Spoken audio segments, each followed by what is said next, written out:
धन्यवाद मित्रांनो. मी आत्ता आपलं गणेशनगरचं जे गणेश रुग्णालय आहे का जिथं माझ्यापैकी बऱ्याच जणांचे जन्म झालेले असतील का हे गणेश हॉस्पिटल, गणेश दवाखाना, आपण त्याला दवाखाना जाऊ, हॉस्पिटल हा प्रकार नव्हता त्यावेळेस, गणेश दवाखाना. तर गणेश दवाखान्यामध्ये मी आत्ता आलेलो आहे. तर मी तुम्हाला बऱ्यापैकी जेवढं मला शक्य आहे तेवढं मी तुम्हाला दाखवतो आहे. हा गणेश दवाखाना, इथं आपण यायचो. हा दवाखाना, हे आपलं गणेशनगरचा बोर्ड.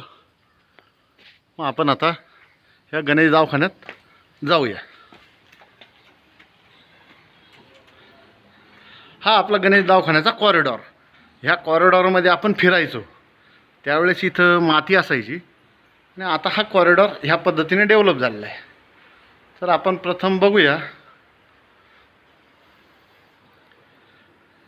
हे आपलं काशीद काकांचं, इथं आपलं ड्रेसिंग व्हायचं, बरोबर. इथं ड्रेसिंग व्हायचं आणि इथं शेजारी इथं गोपने काका असायचे. या गोपने काका याच्यातून आपल्या गोळ्या द्यायचे. आणि हा डेस्क तुम्हाला आठवत असेल, हा डेस्क आजही पण तसाच आहे. म्हणजे ज्या आठवणी आपल्या जपलेल्या आहेत त्या आपलं भाग्य पण असू शकतं का त्या अजूनही पण आपल्या हॉस्पिटलमध्ये तशा, म्हणजे दवाखान्यामध्ये आजही तशाच आहेत. तर हा आपला दवाखान्याचा एरिया.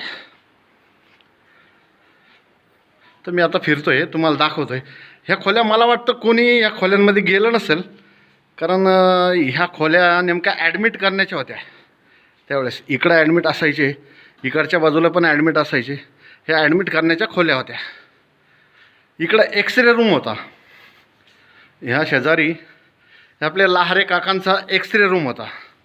इथं लहारे काका एक्सरे काढायचे. हा एक्सरे रूम असायचा त्या काळामध्ये.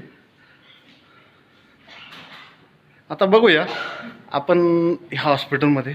आपलं जे आहे गणेश दवाखाना, हॉस्पिटल शब्द हा माझ्या नेहमी तोंडात येतो. आणि इथं आपल्याला एक चेकिंग असायचे, बरोबर. त्यानंतर आपण इथे यायचो.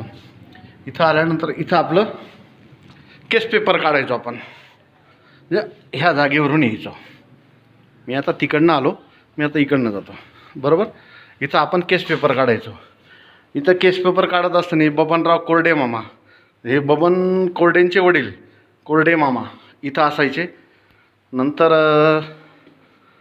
आपल्या गणेश कारखान्याचे ते बरेच जण, उदावंत काका पण इथं असायचे त्यावेळेस केस पेपर काढायला. नंतर आता मी